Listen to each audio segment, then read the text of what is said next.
दोस्तों, आज से करीब 500 साल पहले भारत पर मुगलों का शासन था। ये वो समय था जब भारत के लगभग सभी राजा मुगलों की ताकत के सामने अपने घुटने टेक चुके थे। लेकिन उन सभी से अलग राजस्थान के अंदर मेवाड़ नाम का एक छोटा सा साम्राज्य ऐसा भी था जिसने मुगलों के सामने झुकने से साफ इनकार कर दिया था। जी हाँ, हम उसी मेवाड़ की बात कर रहे हैं जिसके शासक राजपूत राजवंश के सबसे महानतम योद्धा महाराणा प्रताप सिंह हुआ करते थे। दोस्तों, मुगल सम्राट अकबर के लिए मेवाड़ को जीतना बहुत ही ज्यादा महत्वपूर्ण था, क्योंकि भारत का मुख्य व्यापारिक मार्ग मेवाड़ से ही होकर गुजरता था। शुरुआत में अकबर ने युद्ध की जगह बातचीत के जरिए इस मामले को सुलझाने की बहुत कोशिश की और इसके लिए अकबर ने कई बार अपने राजदूतों को महाराणा प्रताप के पास अलग अलग ऑफर्स लेकर भेजा। यहाँ तक कि एक बार तो अकबर ने मेवाड़ के बदले महाराणा प्रताप को लगभग आधा हिंदुस्तान देने की बात कर दी थी। लेकिन महाराणा प्रताप एक ऐसे राजपूत थे जिनके लिए सर कटाना सर झुकाने से कहीं ज्यादा बेहतर था। उन्होंने अकबर के सभी प्रस्तावों और ऑफर्स को सिरे से ठुकरा दिया, जिसके बाद अकबर और महाराणा प्रताप के बीच हल्दी घाटी का वो भयंकर युद्ध हुआ जिसके किस्से कहानियां आज भी हमें सुनने को मिलता है। दोस्तों, आज के इस वीडियो में हम आपको भारत के उसी वीर सपूत महाराणा प्रताप के बारे में बताने वाले हैं, जिनकी शौर्य गाथा आज भी हर एक हिंदुस्तानी के लिए एक मिसाल मानी जाती है। तो चलिए अब इस वीडियो को शुरू करते हैं। दोस्तों, महाराणा प्रताप का जन्म 9 मई 1540 के दिन मेवाड़ के कुंभलगढ़ में हुआ था। उनके पिता राजा उदय सिंह सेकंड उस समय मेवाड़ के शासक थे और उनकी मां महारानी जयवंता बाई राजा उदय सिंह की 20 रानियों में से एक थी। महाराणा प्रताप के जन्म से पहले ही भारत में मुगलों के शासन की शुरुआत हो गई थी, लेकिन राजा उदय सिंह ने कभी भी मुगलों के सामने अपना सर नहीं झुकाया, जिसके चलते मेवाड़ हमेशा से ही एक आजाद साम्राज्य के रूप में मुगल ताकतों के सामने खड़ा रहा।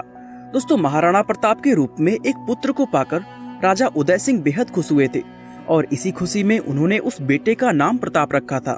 प्रताप बचपन से ही दूसरे बच्चों से काफी अलग थे। वे न सिर्फ शारीरिक ताकत के मामले में बल्कि दिमाग से भी दूसरे बच्चों की तुलना में कहीं ज्यादा समझदार थे।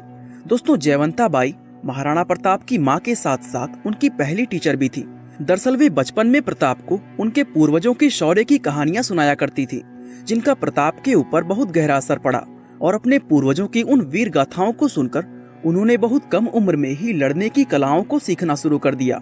दोस्तों, प्रताप दूसरे लोगों की तुलना में शारीरिक रूप से कहीं ज्यादा विशाल और ताकतवर थे। इसके साथ ही वे स्वभाव से भी काफी ज्यादा सरल थे, जिसके चलते वे आम लोगों से काफी ज्यादा घुल मिल कर रहते थे। उनकी इन्हीं सभी खूबियों को देखते हुए मेवाड़ के लोगों को इस चीज का आभास पहले से ही हो गया था कि आगे चलकर प्रताप ही मेवाड़ के अगले राजा बनेंगे। लेकिन लोगों की ये अपेक्षाएं उस समय पूरी तरह टूट गईं जब राजा उदय सिंह ने प्रताप की जगह अपने छोटे बेटे जगमाल सिंह को मेवाड़ का अगला राजा घोषित कर दिया। दरअसल दोस्तों, राजा उदय सिंह की 20 पत्नियां थीं, जिनसे उन्हें कुल 33 संतानें प्राप्त हुई थी। उन सभी रानियों में जगमाल सिंह की मां यानी रानी धीरबाई भटियानी उदय सिंह की सबसे प्रिय रानी थी। रानी धीरबाई चाहती थी कि प्रताप की जगह उनके बेटे जगमाल सिंह को मेवाड़ का राजा बनाया जाए और रानी ने अपनी इस इच्छा को जब राजा उदय सिंह के सामने जाहिर की तो वे रानी की बात को टाल नहीं पाए और उनकी इसी इच्छा को पूरा करते हुए उन्होंने मेवाड़ का अगला शासक जगमाल सिंह को घोषित कर दिया। हालांकि राजा उदय सिंह के दरबारियों को उनका ये फैसला बिल्कुल भी पसंद नहीं आया, क्योंकि प्रताप के सामने जगमाल सिंह कहीं से भी राजा बनने के योग्य नजर नहीं आता था। साल 1572 में खराब सेहत के चलते जब राजा उदय सिंह का देहांत हुआ तो सभी दरबारियों ने आपस में फैसला करके प्रताप सिंह को अगला राजा घोषित कर दिया। इस तरह दोस्तों, अपने हाथ से मेवाड़ की सत्ता जाते देख जगमाल सिंह गुस्से से आग बबूला हो गया और बदले की आग में वो मेवाड़ को छोड़कर मुगल सम्राट अकबर की सेना में शामिल हो गया। जगमाल सिंह के जाने के बाद साल 1573 में सभी रीति रिवाजों से महाराणा प्रताप का राज तिलक कर दिया गया और इस तरह वीरता और शौर्य के एक ऐसे अध्याय की शुरुआत हुई जो आज भी इतिहास के सुनहरे अक्षरों में दर्ज है।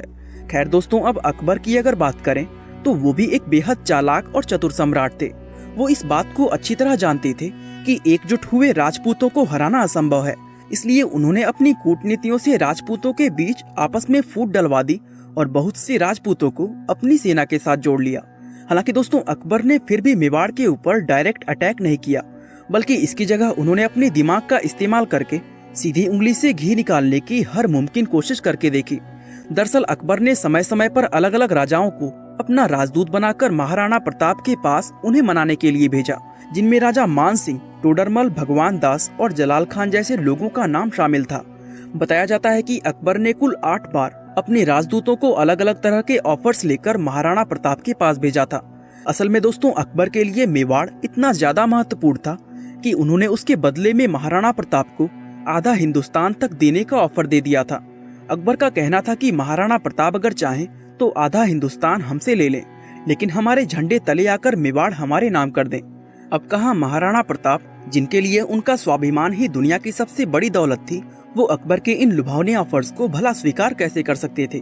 उन्होंने अकबर के हर एक प्रपोजल को सिरे से निकाल दिया, जिसके बाद अकबर के पास महाराणा प्रताप से युद्ध करने के अलावा और कोई भी विकल्प नहीं बचा।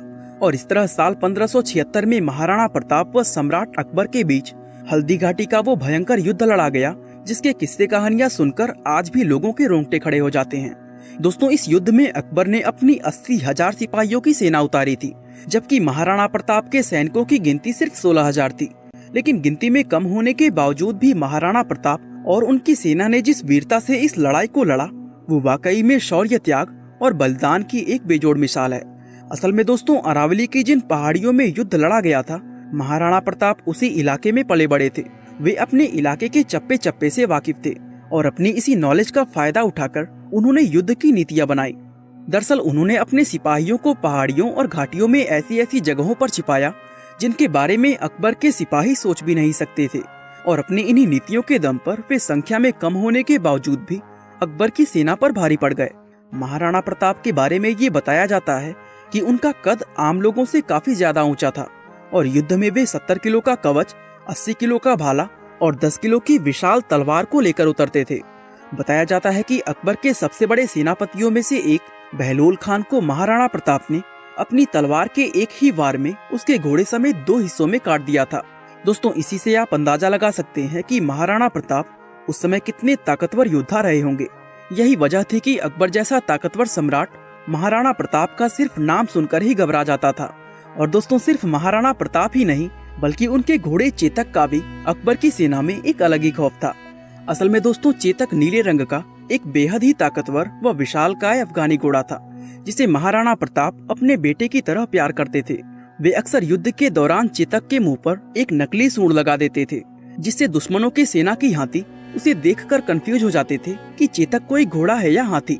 इस युद्ध के दौरान महाराणा प्रताप दुश्मनों को मौत के घाट उतारते हुए आगे बढ़ते रहे कि तभी उनकी नजर अकबर के मुख्य सेनापति मान सिंह पर पड़ी, जो एक हाथी पर बैठा महाराणा प्रताप के सैनिकों को मार रहा था।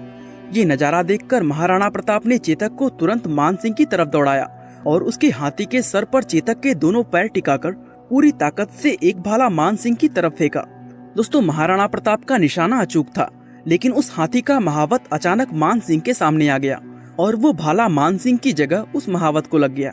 इस तरह मान सिंह तो सही सलामत बच गया, लेकिन इस हमले के चक्कर में चेतक का एक पैर कट गया। दरअसल दोस्तों, उस समय युद्ध के दौरान हाथी की सूंड में तलवारें लगी होती थी। ऐसे में जब महाराणा प्रताप ने मान सिंह को मारने के लिए चेतक के पैर उसके हाथी के सर पर टिकाए, तो उसी दौरान उस हाथी की सूंड में लगी तलवार से चेतक का एक पैर कट गया और वो बुरी तरह घायल हो गया। इसके बाद दोस्तों, चेतक के घायल होने पर महाराणा प्रताप दुश्मनों से घिरने लगे, जिसके चलते उन्हें अपनी जान बचाने के लिए वहां से भागना पड़ा।